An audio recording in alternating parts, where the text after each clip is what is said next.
আম্মু আম্মু আমি পড়তে গেলাম। ঠিক আছে আম্মু, যাও, সাবধানে যেও। ঠিক আছে আম্মু।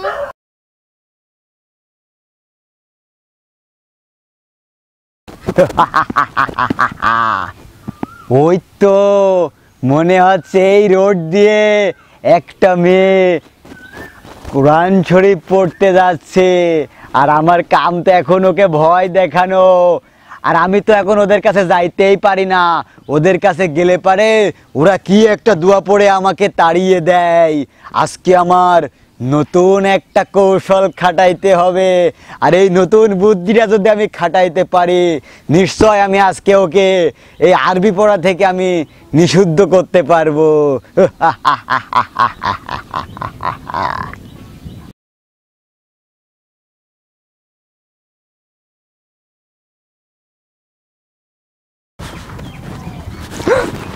উরি বাবা রে বাবা, কত বড় সাপ! এই রাস্তা দিয়ে এখন আমি কেম্মা পড়তে যাব? আল্লাহ তুমি রক্ষা করো, এই রাস্তা দিয়ে এখন আমি কিভাবে পড়তে যাব? এই সাপ যা কেনতে, যা যা কেনতে। হুস হুস, এই সাপ তো দেখি যাচ্ছে না কো। এখন এই রাস্তা দিয়ে আমি কিভাবে পড়তে যাব? না, সাপ তো কোনো মতেই যাচ্ছে না।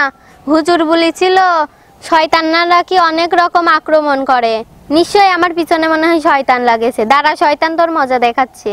আউযু বিল্লাহি মিনাশ শাইতানির রাজিম। রে শয়তান, তাই তো রে, এই রাস্তা দিয়ে আমি কত চলাফেরা করি, কোনোদিন তো সাপ দেখি না কো, আর আজকে এই রাস্তা দিয়ে যাচ্ছে আর সাপ দেখছি। দাঁড়া শয়তান, তোর মজা দেখাচ্ছে।